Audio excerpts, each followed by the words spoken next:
Hello and welcome to Punk Yeah Podcast for Hairstylist. I am your host, Elizabeth Tyndall. I have been wanting to do this for so long.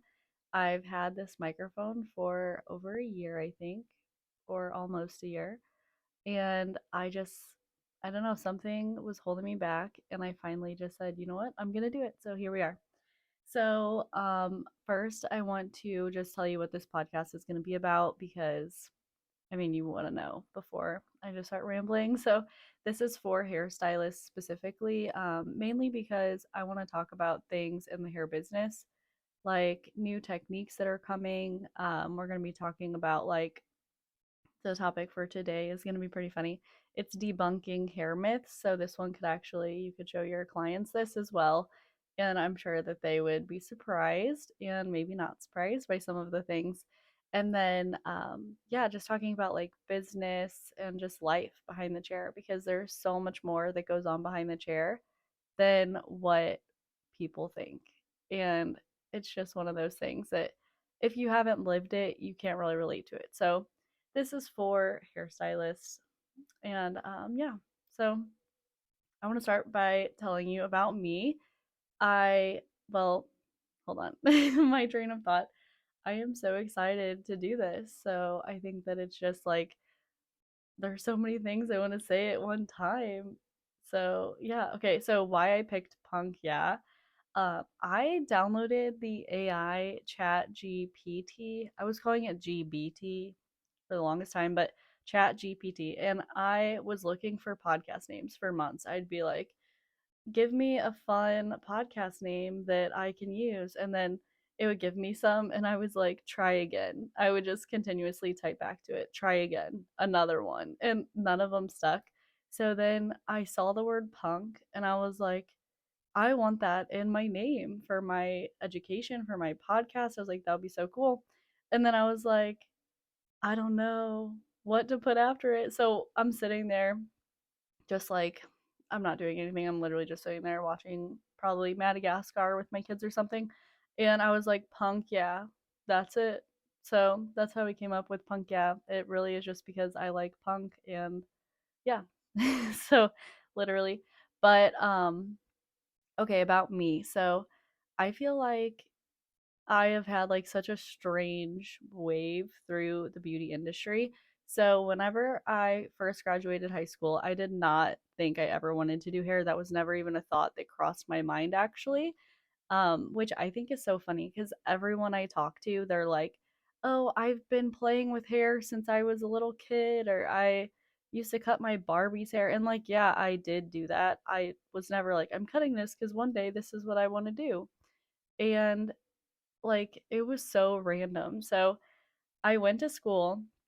I auditioned for a performing arts school in LA, the American Music and Dramatic Academy, and I got accepted with a partial scholarship for dance. I was a dance major, and then long story short, I couldn't get all the financial aid for it, and then I had to stay here. So I short notice auditioned at Webster University. I went there for dance, got a leave of absence because I really did not like the school at all. I was like, I can't do college. They were trying to make me do like math and language arts and all this other stuff. And I was like, I am not one for that. So I just decided not to do that. And then I quit doing that and I was like, I'm going to go enroll at Jefferson College, which is like a community college in St. Louis. So I went to Jefferson College and I was like, I'm going to do radiology, as if that was going to be any better than the core classes I was taking at Webster for dance. Like I was in there for a week and I was like, this is not it. So I literally was in a math class, Googling on their computer, like, what degrees can I get fast near me? Well, that's where it gets really funny because cosmetology kept coming up and I'm like, that'll be fun. Like, play with people's hair. Mind you, I was not a hairstylist. So, yes, that was my opinion at the time. And I was like, that seems like a lot of fun. Like, I change my hair all the time. So, why not? So, I went downstairs, dropped out, canceled all my classes for the semester, went to the cosmetology school. It was Regency Beauty Institute. I went to that school the same day and I signed up.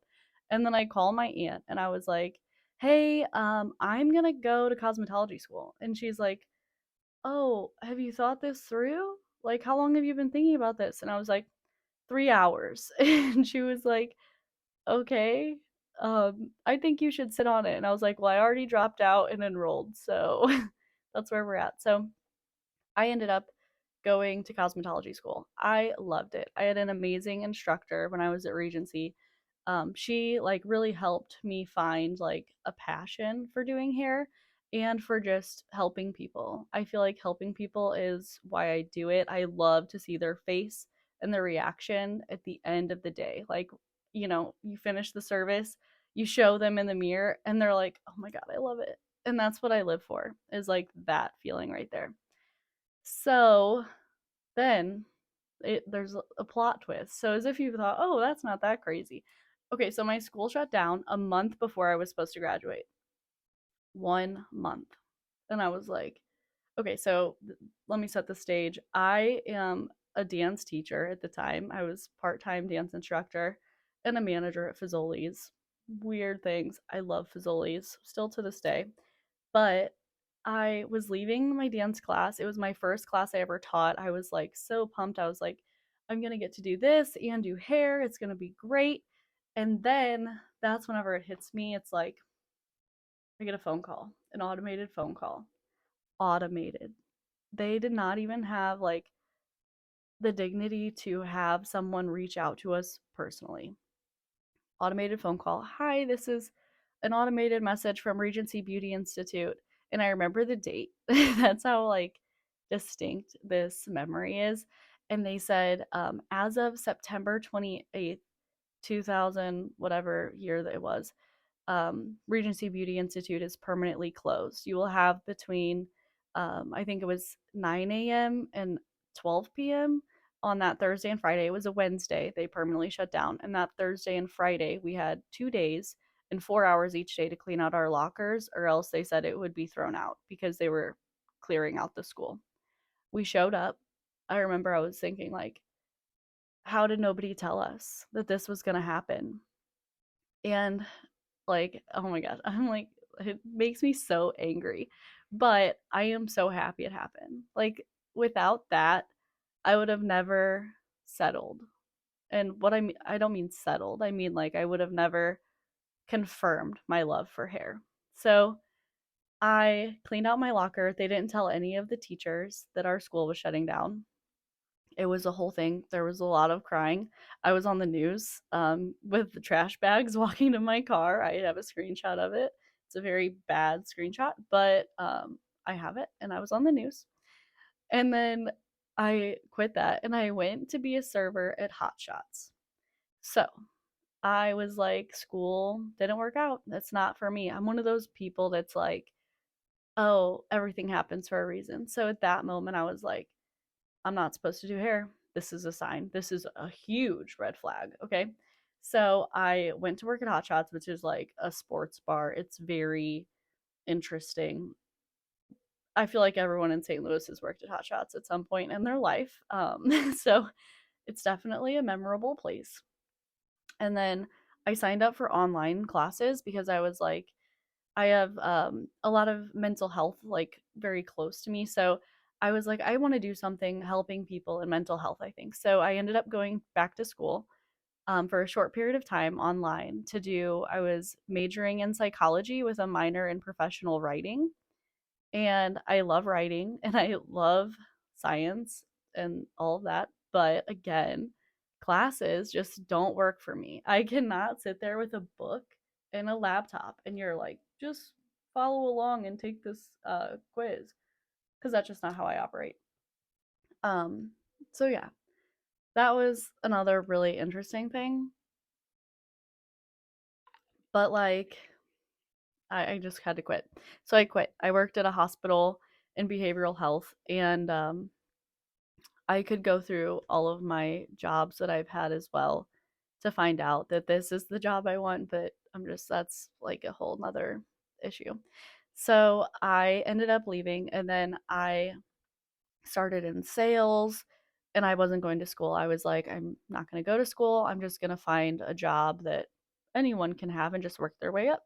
So I started at Lazy Boy and I did sales, like sold so much furniture, and I love Lazy Boy. I still to this day am like, yes, with everything Lazy Boy. I will only own Lazy Boy couches and sofas and love seats and recliners and all of it. It's the best. But besides the point, I was like, oh, if I'm good at selling furniture, I could probably sell cars. So I went and sold cars at a Toyota dealership, became pregnant with my son, and I was like, I am so miserable. And I was thinking back, like, what was I ever doing when I was my happiest? And it all came back to doing hair. I was only happy when I was in cosmetology school.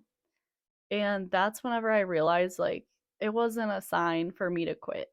It was a sign for me to, like, it was a validation for me that, like, you need this school to close so you don't end up quitting. Because I knew when I started behind the chair, we all, like, when we first start behind the chair, are very, not great for the most part. Cosmetology school teaches you the bare minimum. So without that continuing education, you're just not there yet. So for me, whenever I quit and then, I quit doing everything, went back to school, when I graduated, when I tell you that no matter how hard it got, I knew I was in the right spot. Like, I knew that there was just nothing better for me. Like, this is what I'm supposed to do. And that's how I became a hairstylist. So then once I was a hairstylist, I was behind the chair for 1 year, at a nice salon. It was just like mid class, I would say. It's nothing fancy, but it also wasn't like a great clips. Nothing against great clips. I'm just not a person who thrives in a haircut only environment. So we were more of a full service salon. And yeah, so I worked there for a year. I spent so much time on social media and doing anything and everything I could to gain my clients behind the chair. And after 1 year, COVID hit, and I was like, all right, this is definitely rough. So then I left and I was like, I'm going to go share a suite with these two other girls I worked with. And I loved it. My guests followed me to my new spot, which I was shocked. I did have some people like who didn't know me that well who told me like your clients will never follow you. You're not going to make it. You haven't been doing hair that long, and just that goes on. Like the negative energy that was around me, it just kept going. So that's whenever I was like, I could either take this and just become really discouraged, or I could take this and just do something. So I call my dad and I'm like, hey, dad, I'm going to go rent this place and it's so much money a week. And I'm scared I'm not going to be able to pay it. And he's like, well, how much is it? And I was like, it's this much. And he says, well, I'll tell you what, if there's ever a week that you're struggling, just call me and I'll try to help you. And I was like, okay, that makes me feel a little bit better because I was like, I had a kid. I just couldn't take the risk like myself. There was something in me that was still like doubting myself. And I am so proud to say that I never once had to ask for help. It was a great decision and it has led me to so many other opportunities. So I'm so thankful for all of these things that have happened in my life so far. So then I'm behind the chair. I'm working there for a couple of years, and then my career was kind of stagnant, in a sense that I was just going through the motions. I was just going to work, doing awesome hair, going home, getting clients, referrals, whatever, and I was just going, going, going. So, excuse me. Then I had to do something. So I was just bored. And then out of the blue, I was talking to one of my clients and I was like, "Hey, they told me. They were like, what do you think your next step is? Like, what do you want to do?" And I was like, I haven't really thought about that.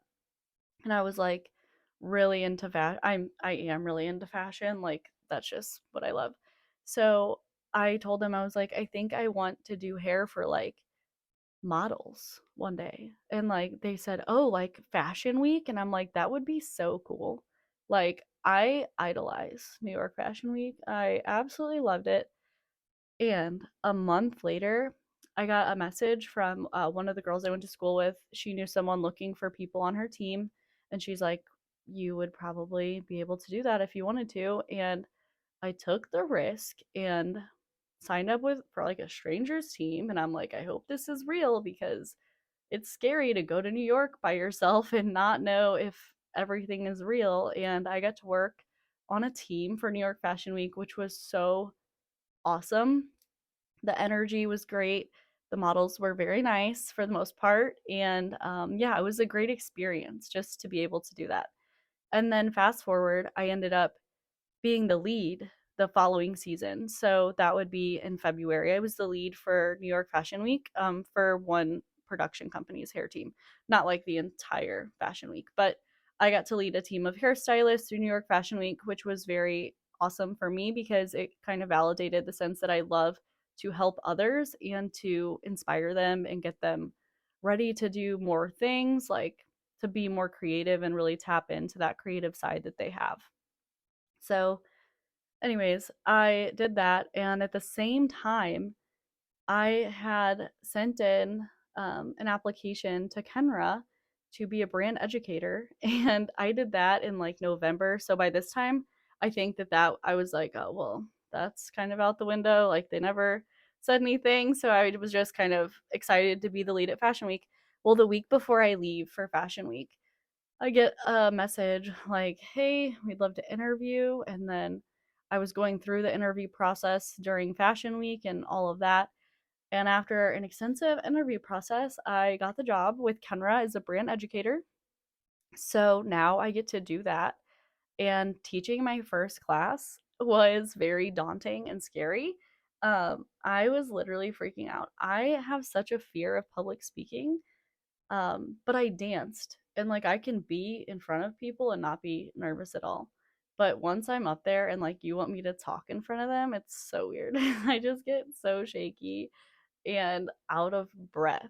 Like I cannot even tell you how out of breath I get. Like it looks like I run and like do stuff like that. And when I did this triathlon in May, it was as if I was like in the middle of that whenever I would talk in front of people. So nervous going to go teach this class. And I taught it, and like the feeling I had when I left that first class was just unmatched. I don't know what it is, but it's just one of those things that you never know until you do it.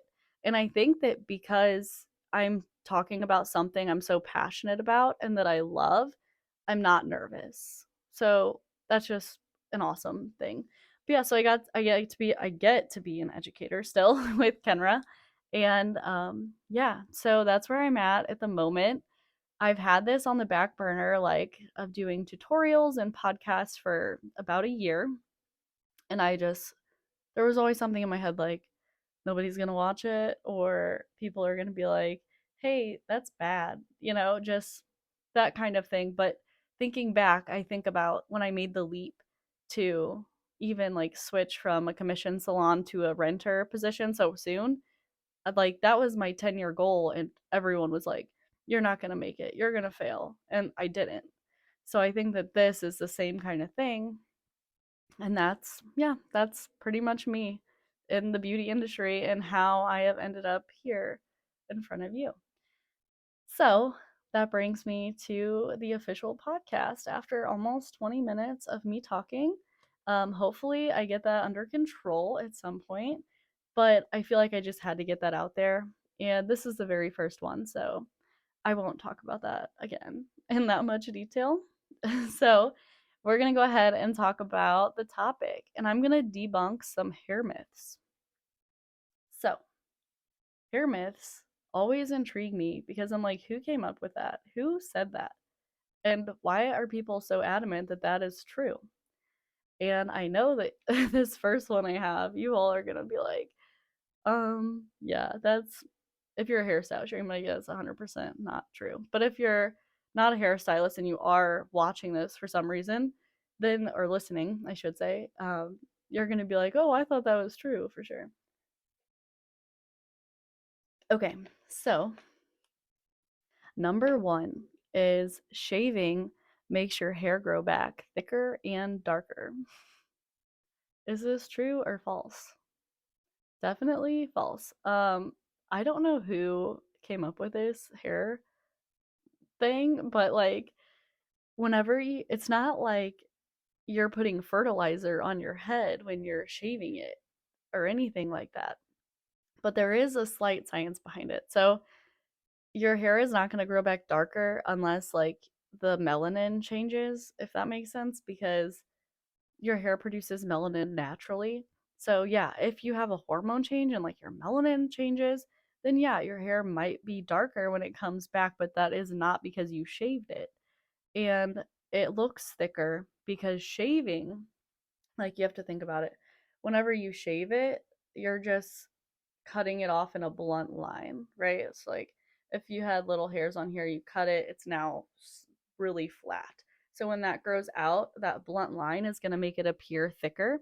However, when you wax it, it like takes it from like the inside, like the I don't do a lot of waxing, but I believe it takes it like from the follicle or from the inside. Like it takes it all the way out.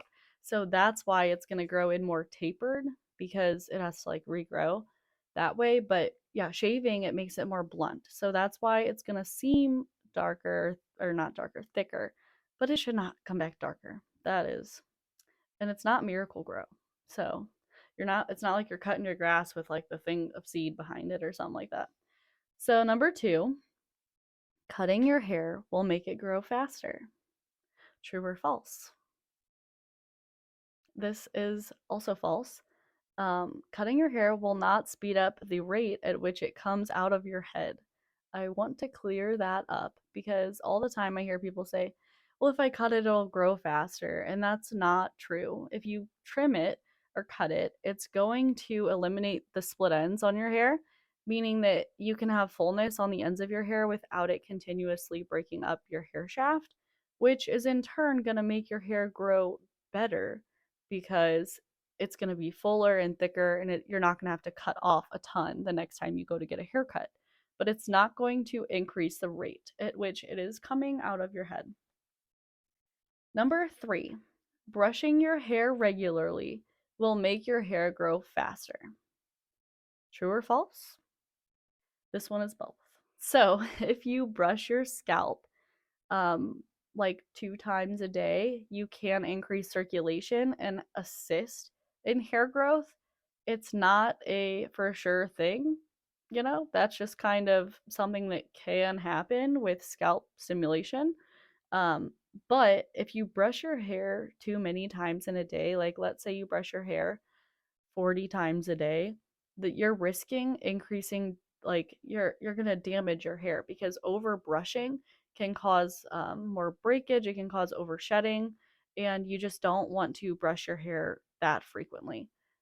If your hair is tangled, I would probably brush it, but overall, I would say that that's a no on that one. Number four, the sun can damage your hair. True or false? True. The sun can damage your hair, and that's why they make UV protectants and hair products now, because the sun is a harsh thing. Like that's why it's just like your skin, right? The sun can damage your skin drastically. That's why we have UV protectants and moisturizer, and it's the same thing for your hair. That's why we recommend if you have hair color that you keep it out of the sun to prevent fading and excessive damage by wearing a hat or using these the UV protectant products. And then number five is that you should get your hair colored when it's dirty. True or false? It is false. You should not get your hair colored when it's dirty for the most part, like excessively dirty. And if you have root touch up spray on your hair, you should not be coloring your guest's hair right after that because of, oh, take the table, because of the risk of the color not taking and not being able to work through certain products. So the buildup, yes, hair color is strong and hair color can eat through a lot of product. Eat through, it will just work anyways, is what I mean by that. And yeah, there's just sometimes though that like the root touch up spray I noticed on a few of my guests around their front hairline here, If they have the root touch up spray on, it won't cover all their grays if I go to color it. So I request that they do not use a root touch up spray before they come into the salon solely for that reason. And not that, like, if it's been a day or two, that's fine, but like coming in with 12-day-old hair to your hairstylist can be like, we have to touch that. And it's just, we prefer it to not be so dirty. But like a little bit of buildup is fine. But yeah, it's not better to do that.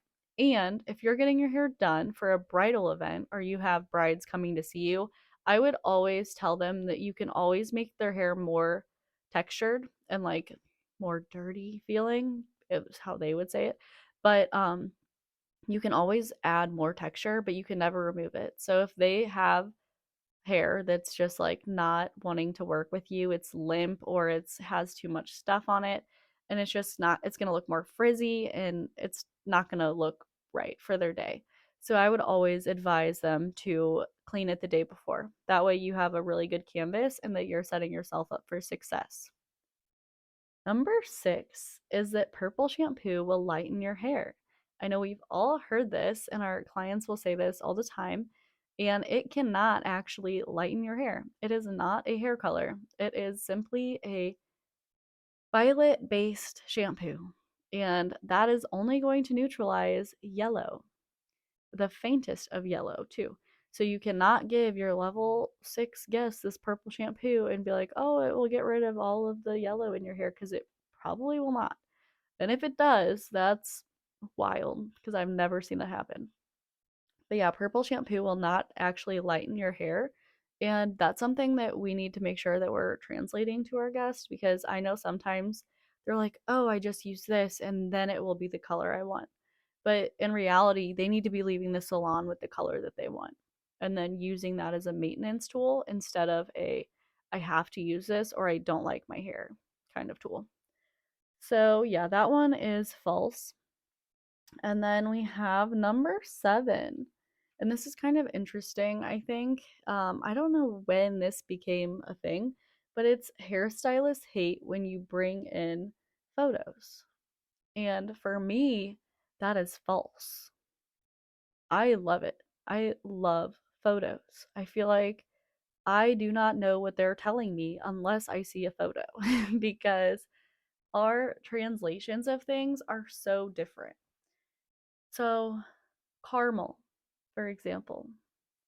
I love food references when it comes to hair because caramel to me is not like, I think caramel is like a light chocolatey brown. And my clients all think that caramel is like, I don't know, a medium blonde that's like kind of beigey. And that's very different for me in my brain. Another one is like when they say, what is it? The word just left my brain. I'll think of it in a second. Oh, there it is. Mocha.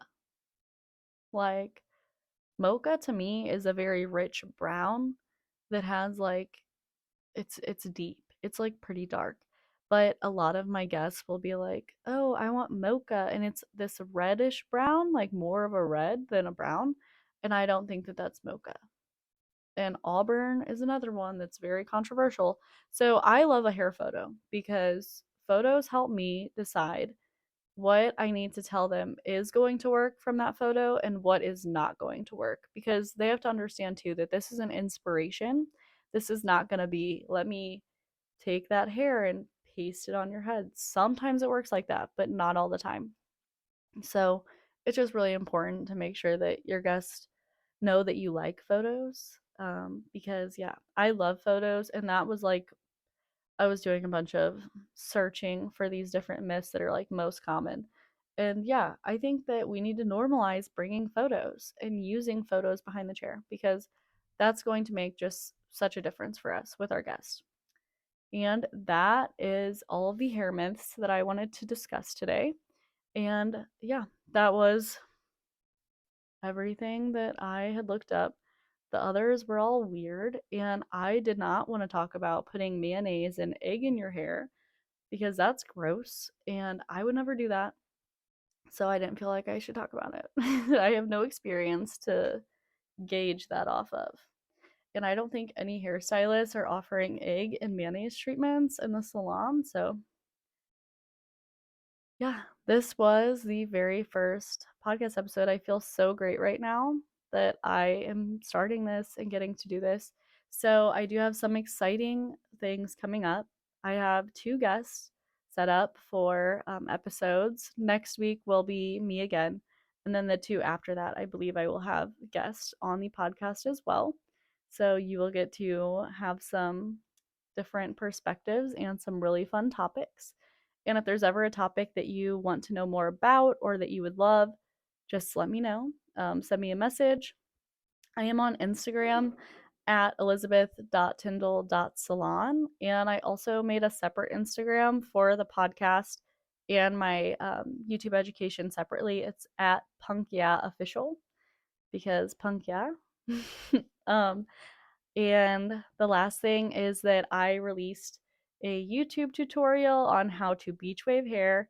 It released on Friday, and I had someone reach out to me and ask me to do a different tutorial for the next one. So it is nice that I am getting requests. So, yes, keep requests coming. I absolutely love that. And thank you all for listening. I hope you have a great week doing hair, and I can't wait to talk to you next week about something new. So, have a great day.